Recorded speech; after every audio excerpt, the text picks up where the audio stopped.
And Star Wars, the Fandom Menace, has actually saved Star Wars from itself. Fandom Menace, I got it. The Fandom Menace is a real thing. Nerdrotic.com. The Fandom Menace was right about a lot of things if you look at the big picture. And all the Fall of Skywalker did was confirm those beliefs. But it wasn't what killed Star Wars. Now, it's not technically dead. Star Wars will go on. It will meander on in comic books explaining away the Fall of Skywalker for the next decade. And it will have cute little baby Yoda in The Mandalorian until that grows old. And then we'll get baby Chewbacca and baby Jabba the Hutt and baby Palpatine. Maybe we'll get baby Sheev.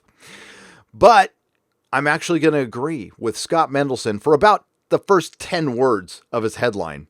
Star Wars may never recover from the damage done by the Fall of Skywalker. Well, we need to rework this a little bit. Star Wars will never recover from the damage done by The Last Jedi. The mental gymnastics in this article are astounding, even for Scotty Mendelson, but we need to do a little bit of business first. If you like what I do here and you enjoy independent content, please consider subscribing to the channel and liking and sharing the videos. That is the only way independent content creators like yours truly can stay competitive against the giant corporations that YouTube has decided to prioritize on this platform, like ABC.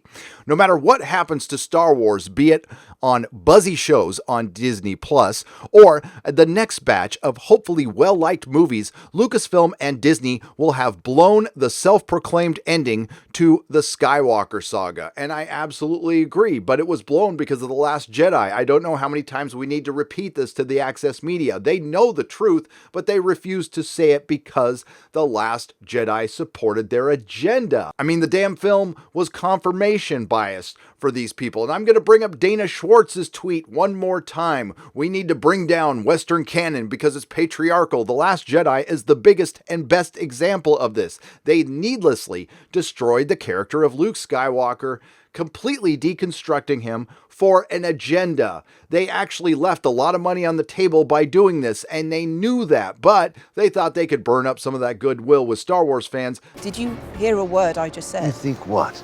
I'm gonna walk out with a laser sword and face down the whole First Order? And they damn near burned through all of it. Today is the 2-month anniversary of the domestic debut of Star Wars: The Fall of Skywalker. Star Wars Episode 9 debuted on Thursday, December 19th, amid mixed negative reviews and lower audience polling scores than any previous live-action theatrical Star Wars movie. In pure financial terms, it's a hit. It earned $514 million domestic from a $177 million budget. Yeah, bullshit.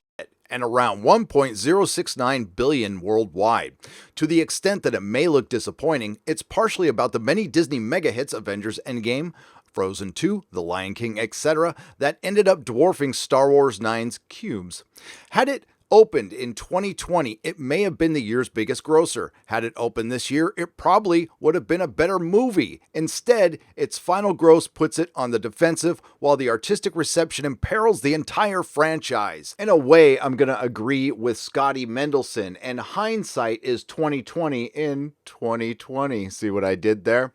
2019 should have been one of the most epic years in film and television. We had the end of the MCU, the end of Game of Thrones, and the end of the so-called Skywalker saga. 2 out of the 3 ended in complete disaster, and I think it can be argued if you delayed all 3, they all would have been better off. Endgame stuck the landing, but barely. Yet all 3 suffered from the same problem, and only the MCU barely avoided it. And you may or may not have noticed it, but there was a shift in the foundation of all of those franchises. They changed the way they portrayed a lot of the characters. Something felt off. I'm going to borrow something from Mr. Plinkett and Red Letter Media. You might not have noticed it, but your brain did. I've had my name involved, on things that I have been involved with that have been shitty, and it's never good. I mean, when it's shitty. I mean, it's like the thing is, you try to learn every time, and you go, oh, fuck, I shouldn't have done that. Great, I got it. Lucasfilm and Disney will still have to cope with the fact that they botched the endgame to the Skywalker Palpatine saga. No matter what comes next, no matter how well the next batch of Star Wars movies and Star Wars TV shows are received by the masses, the core Phantom Menace to Rise of Skywalker narrative, Fall of Skywalker, sorry, it slipped there, will be hamstrung by a poorly received finale. And why did we get that poorly received finale? The Access Media will never answer this question honestly. That's why they lose clicks every day. And this gets us to the motivations of this article. Of course, I'm just speculating here, but Scotty Mendelson didn't write this for you and I, the fan. He wrote this to back up the Access Media narrative that the Fall of Skywalker was fan service, and in the light of Sonic the Hedgehog, one of the biggest victories for fandom in a long, long time, along with The Mandalorian in a way, this is a bit of whinging because they are losing influence, because the Access Media, quite frankly, had too much. You hear about fan service, we keep getting Access Media service. What the hell do you think Harley Quinn is? What the hell do you think Dark Fate was? What the hell do you think The Last Jedi was? What the hell do you think the MCU is doing with Phase 4? That's not fan service, that's Access Media service, so they get a bunch of free advertising. I've done many videos on this, and so have other people, and good for them, by the way. So he starts repeating arguments from the Fandom Menace like he's invented them himself. And if you ask anybody in the Access Media, all the Fandom Menace talked about was Istia and phobia. And that is just not the case. We mostly ask questions like, why are you taking 2 years between Star Wars movies instead of 3? Why are you deconstructing the main character that everybody would have paid damn good money for to see have one epic battle, do something heroic, instead of giving a pep talk talking about Leia at the end of The Fall of Skywalker and basically being a punk throughout The Last Jedi, which Scotty Mendelson called the Dark Knight of Star Wars. No, it was just the dark of Star Wars. Can I just say, though, a lot of times I would say to Ryan, we got to think about the fans. And he said, no, we got to think about the story and we got to think about our movie, which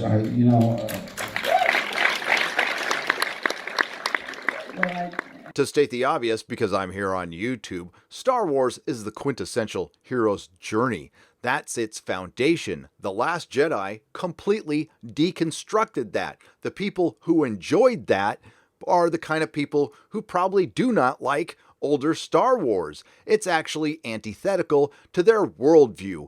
Most of them, unfortunately, work in the toxic Access Media, the entitled Access Media, who feel entitled to their access because they protected their little postmodern Star Wars film, and now they feel betrayed. I predicted this, many predicted this, and it will continue. Again, Sonic was a good example of what the Access Media likes to call fan service. I like to call it good customer service. But they're going to go back to the well of The Fall of Skywalker, calling it a bad example of fan service, which it isn't at all. If it was, it would have brought Luke back to life and not brought back Emperor Palpatine, but it did. So they're going to continue with this narrative, and he's going to write multiple paragraphs on why it was the Fall of Skywalker that ruined Star Wars and not The Last Jedi. I think the one thing we can all agree on is Star Wars is ruined. Would $1.69 billion have looked better as the first or second biggest grossing movie of 2020 instead of the 9th biggest earner of the year, behind even Warner Brothers' rated R Joker, behind even the rated R Joker? Little dig there. Whatever value there was in making sure that Star Wars 9 was included in Disney's 2019 fire sale, arguably to get the films onto Disney Plus faster and to act as a grand finale if Bob Iger actually retired last year, came at a rather large price. Star Wars will live beyond the middling reception of Episode 9, tempered expectations going forward, where nobody is chasing the $2.068 billion gross of The Force Awakens. They make a world of difference. However, the core 9 movie arc will now be hampered by a series finale that was about as well liked as the finales of Game of Thrones and How I Met Your Mother. I don't watch sitcoms, but I do know Game of Thrones better than I know Star Wars, actually, and Game of Thrones would have been better off with multiple seasons and different showrunners. If they had fired Dan and Dave, say, after season 5 and brought in somebody who was actually interested and capable and qualified, they might have had a different result. That one is tragic. I did chronicle it pretty well here on YouTube. Here's the playlist. But When it comes to the Fall of Skywalker, it doesn't really matter at this point whether it's the Last Jedi or the Fall of Skywalker. Now, I know it was the Last Jedi, but these fools can argue it all day long. The damage is done. I could care less about Star Wars. I could care less about The Mandalorian. It's not bad.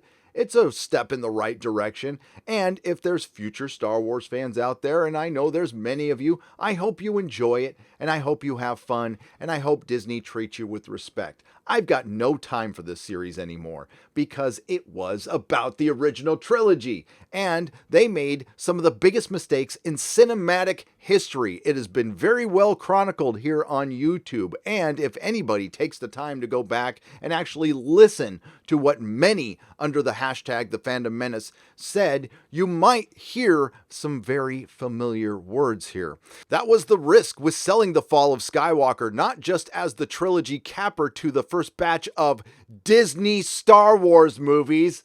Oh, he did not just call them Disney Star Wars, did he? But as the grand finale to the Skywalker solo narrative, which we all know was a grand finale to the Palpatine narrative. In a world where Logan, The Dark Knight Rises, Harry Potter and the Deathly Hallows Part 2, and even the Twilight Saga Breaking Dawn Part 2 ended their franchise on a financial high note, selling The Fall of Skywalker as the end of all things made 104% commercial sense. 104%? What? Is he trying to be cute there? Stop. However, Star Wars 9 thus had to be a good movie. Yes, it really did, but it had a hard time because the movie preceding it wasn't good, and the movie preceding that one wasn't good either. A satisfying trilogy capper, and C, a winning finale to the whole Star Wars saga. It arguably was none of those things in a way that discolored the entire 9-film episodic saga.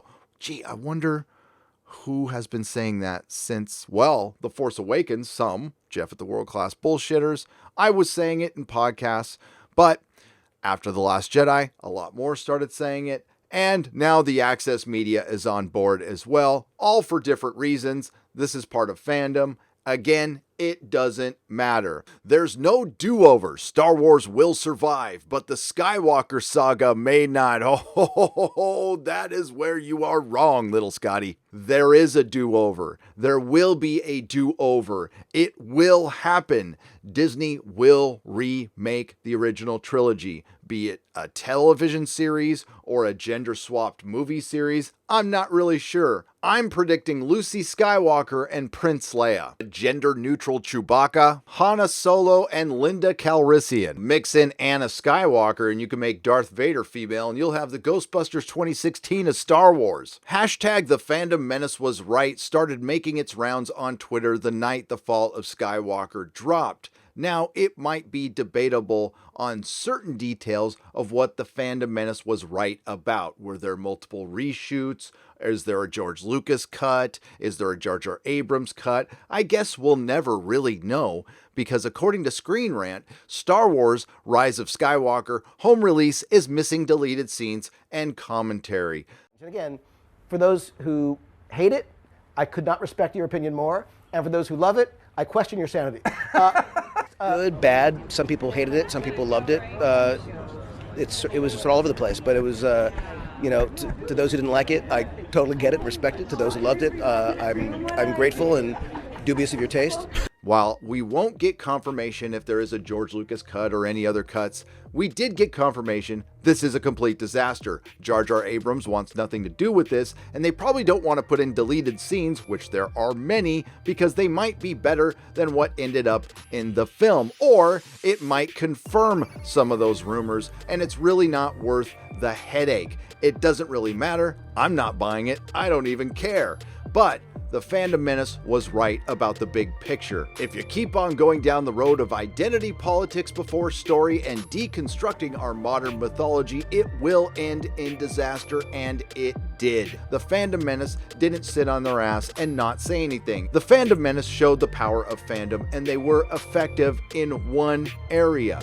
They got Disney to notice, and they might change their ways in the future and just give us stories that respect what's left of the mythology. Unfortunately for them, I'm not going to be around to watch it anymore and give them the thousands of dollars I have throughout my many decades of being a Star Wars fan. I will spend it elsewhere because I still don't want to support some of the people who still work there who disrespected the entitled fan, but decided to respect the entitled access media who is now turning on them because they feel butthurt that they supported a bad movie for 2 years and they were made to look the fool, which they are. We as consumers of the product have more value than we have ever had in the history of the creation of a thing. So you've democratized the consumer base for things like Star Wars. And Star Wars, the Fandom Menace, has actually saved Star Wars from itself. Fandom Menace, I got it. The Fandom Menace is a real thing, and the feedback mechanisms are now available. If you like what you heard, please like, share, and subscribe. If you didn't like what you heard, I thank you for listening this long. I will see you in the next video.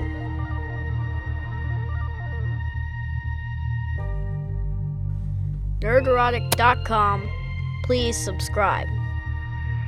Great, I got it. Got it.